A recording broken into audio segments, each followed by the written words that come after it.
Welcome to EPG Pathshala. I am R. Indira, formerly Professor of Sociology at the University of Mysore and Paper Coordinator for the course Education and Society. My presentation covers this module on Indigenous Modes of Education, which is written by Dr. K.G. Gayatri Devi, formerly Faculty, Institute of Social and Economic Change, Bengaluru. The module basically raises critical questions about the role of indigenous modes of education in contemporary society. Indigenous, the word itself suggests that it is closely connected to one's lifestyle, cultural bearings, and is very close to the life that one leads. But in today's world, how relevant is indigenous education? Is it not important that children and adults, whoever it may be, should have the freedom to learn in a cultural ambience with which one is familiar? Yes, surely is the answer. However, in the fast-changing world, it is also important for youngsters to be acquainted with the changes taking place in society at large. So the module discusses the advantages of indigenous while at the same time recognizes the need for children from indigenous communities and those cultural settings which have always had a history of their own educational theories and practices to be acquainted with modern education.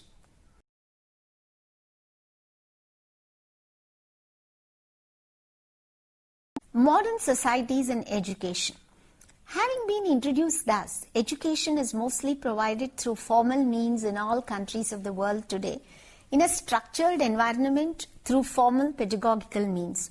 The modern education system rests upon a set of values or ideals based on a belief system characterizing the way a child's intellect should flourish to meet a certain need, primarily economic, to make it eligible for employment purposes. The school environment is associated with the concept of classrooms, teachers, curriculum, and organization, hours of learning or teaching, examinations and patterns of assessment, and so on. Beginning with preschools and then continuing through primary, secondary, and higher secondary, education progresses to a system of imparting life skills and knowledge in select fields, which is known as higher education. Here, an adolescent is exposed to the process of acquiring a higher level of knowledge with a stress on specialization. Besides these, there is also special education for disabled children and adults, managed by special teachers and trainers. There is also what is known as alternative education, which is argued by some has existed for a long time. The reason behind its genesis was the discontentment with the existing education system. Mention is also made of self-learning, homeschooling, and unschooling.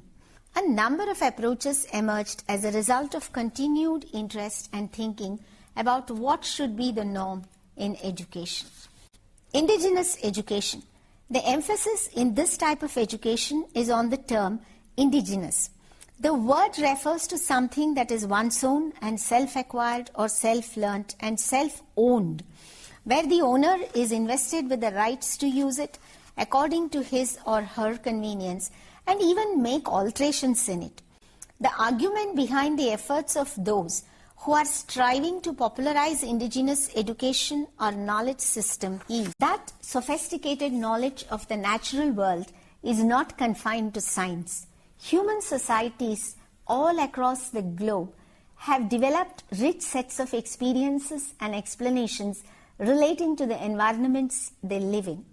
These other knowledge systems are today often referred to as traditional ecological knowledge or indigenous or local knowledge. They encompass the sophisticated arrays of information, understandings, and interpretation that guide human societies around the globe in their innumerable interactions with the natural milieu. In agriculture and animal husbandry, hunting, fishing, and gathering, struggles against disease and injury, naming and explanation of natural phenomena, and strategies to cope with fluctuating environments. What is indigenous knowledge? Indigenous knowledge or indigenous education is defined as local knowledge which is the treasure of a given society and its culture. It is its cultural capital. Hence, it is passed on from one generation to the other, chiefly or solely by word of mouth, practices, rituals, arts and crafts, and a number of other aspects of daily life. Almost all aspects of life of the individuals in that society contribute to such accumulation of knowledge and learning. Local life experiences are used to learn survival and adaptation to the challenges of life. Sustainable life is the focus here. Indigenous education is not informal learning alone, but relates to the recognition and acquisition of traditional skills and knowledge that have been demolished or made redundant due to the introduction of modern systems of education. Arguments and explanations in support of indigenous knowledge. The fundamental argument in support of indigenous knowledge or indigenous education is that nearly 350 million indigenous people of the world have been historically subjected to exclusion, expulsion, and exploitation from groups enjoying political or economic power. The process has basically alienated them from their own lands and habitation, forcing them not only to become dispossessed of their livelihoods, but also lose all their cultural treasure and accumulated knowledge base. Besides total loss of cultural identity, the main impact is on their economic survival strategies that were built over a long period of adaptation to the environment where they have lived for generations. Critiques of modern education stem mainly from those sectors and persons who advocate that children and youth must be educated in their own cultures, that too using indigenous language and cultural symbols or signals. These protagonists of indigenous knowledge feel that not only the content and pedagogy of education has changed and is biased towards modern urban societies, but also that indigenous communities are eliminated from any participation in designing the courses. They are discriminated and targeted. The current scenario, according to the supporters of indigenous education, is that the youth in indigenous communities today are alienated from their own base. Thus, alienation is being experienced in various aspects of life of these communities.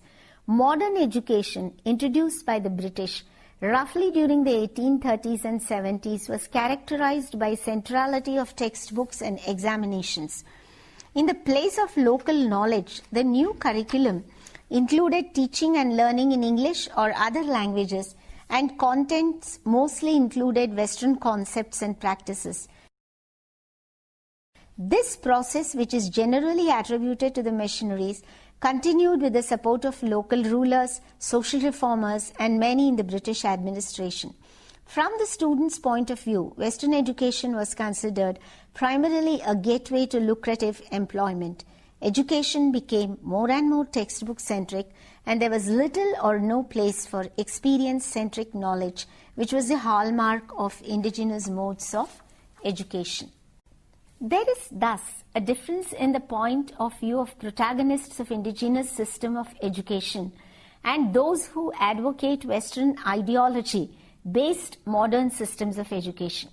The former contests the utility of the latter by arguing that it has disrupted the adoption of knowledge acquired through everyday experiences. Knowledge is described by the former as the new agent of power and legitimate knowledge.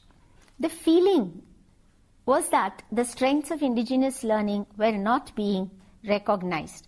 These strengths were identified to be group learning or cooperative learning with a scope for an inclusive environment, observation, imitation, narratives such as storytelling, collaboration, cooperation, learning through inclusion, teacher-student interactions, inclusion, motivation, assessment by self. The advantages of indigenous education are now gaining a new recognition and visibility in many quarters. At the same time, the need for the young in indigenous communities to get access to modern education cannot be overruled. Children from local communities are placed in a situation where they have to absorb modern methods of teaching, learning, and in the process are being alienated from their traditional knowledge base. Ancient wisdom and indigenous knowledge are losing their hold on tribal societies, and the autonomy in learning and its application which they enjoyed are now being considered non-utilitarian. Though it's very important to recognize and support indigenous education based on traditional practices, one cannot totally devalue the benefits of modern Western education for indigenous communities. The problem arises because of the changed situation in which they are placed today. With the loss of livelihoods and destabilization caused by deforestation and decay of many rural and traditional occupations, indigenous communities today are caught in a compulsive need to accept and adopt modern practices. The acquisition of traditional skills and knowledge about survival strategies are more or less not useful in the new setup where they are now placed. They are often forced to migrate from their traditional habitats in search of livelihoods, and their children, in the present circumstances, cannot manage their life with indigenous knowledge only. This has to be viewed in a positive sense, keeping the changing socio-cultural context of contemporary times. Indigenous communities, being vulnerable, also lack the economic and political power to influence policy making. It is not easy to replace modern education with an indigenous one. Indigenous groups expect education to build their capacities, to seek better life chances, and provide the economic and cultural capital required to survive in the modern, industrialized, new global cities and towns. They expect to be absorbed into urban occupations as rural and tribal areas do not offer them sustainable livelihoods today. Education is looked upon as a means of rising up from poverty, squalor, and marginalized status. Many governments in the global era have been successfully incorporating multicultural values in their educational curriculum. This has to be viewed in a positive sense, keeping the changing socio-cultural context of contemporary times. Education is considered a long-term investment to end structural and basic inequalities among people. Indigenous communities have the right to access education, but that form of learning which will not destabilize their social organization and livelihood basis and make them inferior to others. Their right to access education and learning in their own languages and cultures is upheld by world organizations like the United Nations Declaration of the Rights of Indigenous Peoples. The emphasis in these indigenous modes of education is against imposition and infliction of values and knowledge that harm native communities and their cultures and traditions. Efforts have been made to achieve reduction in the divide between indigenous and non-indigenous populations as regards educational advancement beyond post-secondary education, where there is a serious gap between the two. Disparities in accessing university education continue even with the efforts of programs like the Sarva Shiksha Abhiyan, Integrated Tribal Development Program, and Tribal Subplan. Colonial rule and its impact are blamed for earlier education policies. The policies of the 1990s in particular witnessed far-reaching changes in the pedagogy and other aspects of education from primary to higher levels. Emphasis is now being placed upon reaching education to the people, our children, without drastically disturbing them from their own roots and culture. The new education method gives importance to non-formal teaching methods, teaching of local stories, learning games and hands-on exercises that revitalize indigenous knowledge. The local community is brought close to the whole process of learning and teaching with the setting up of community-based organizations like the School Development Managed Committees for every school in all the villages and tribal pockets. Such inclusion of traditional methods in schools is expected to enhance educational effectiveness for both the indigenous and non-indigenous groups and communities. For the former, it is likely to prepare them to undergo the transition from their native culture to the advanced or new culture of the modern, industrialized and globalized societies. For the latter, such exposure to traditional aspects of one's own society through learning indigenous perspectives, language, experiences and folkways is expected to promote respect and recognition about cultural diversities. It is the expectation of some scholars that such education is also hopefully helpful in reducing ethnic and religious differences and enables a holistic and homogeneous learning atmosphere that may continue later in life to lead to greater conformity and consensus in societal living. The realization of the advantages of indigenous modes of education is now spreading in most countries. Besides governmental efforts, a number of voluntary agencies have been active in promoting the cause of such education. It is used as one of the critical strategies for social inclusion and mainstreaming of hitherto excluded, alienated, vulnerable communities. Besides these, it is considered as a method of bringing together the diverse cultures of a society into one stream for a unified and holistic development. Communalism, perennialism, and group cohesion are highlighted as advantages of this type of education. A major setback to this effort to indigenize education is the growing cultural stagnation and the spread of consumerism as the hallmark of modern day living. Education is marketed today for better lifestyles. Globalization has eroded traditional occupations and livelihood options, and indigenous communities have been the worst sufferers here. Standardization and hegemonization are the twin features of modern globalized societies.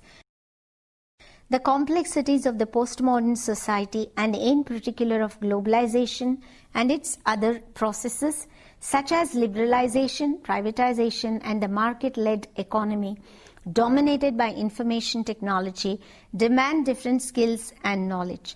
Support to indigenous educational institutions by donors sometimes leads to pressures to accept certain ideologies that are antithetical to indigenous interests. What is affecting them is also the global measurement of the quality of education. Method of examinations and what is measured in them has often come in clash with local, indigenously learnt and adapted curricula. English language has been a dominant force in globalized learning and teaching. To make matters worse, privatization has come in the way of the government support system to continue subsidies and other benefits to local communities. Although there are efforts to popularize indigenous education, the above challenges are placing difficulties in continuing the same. In the name of social and economic mobility, rural societies are strongly advocating the continued functioning of modern schools. It's also true that large numbers of these rural youth are joining the unemployed cohorts in the cities and towns. In this presentation, we have discussed the relative advantages as well as limitations of sticking either completely to the traditional modes of knowledge acquisition and at the same time completely ignoring indigenous knowledge and moving to the learning theories and practices connected with modern education. What this advocates is that there should be a blend of indigenous modes of knowledge acquisition as well as modern educational practices. It is only then that it is possible to achieve the kind of convergence that is required both for recognizing the value of indigenous knowledge in cultural settings with which children and adults are familiar, as well as the need to move towards new forms of knowledge, new methods of pedagogy, and the new learning styles that have taken the world by literally a storm today.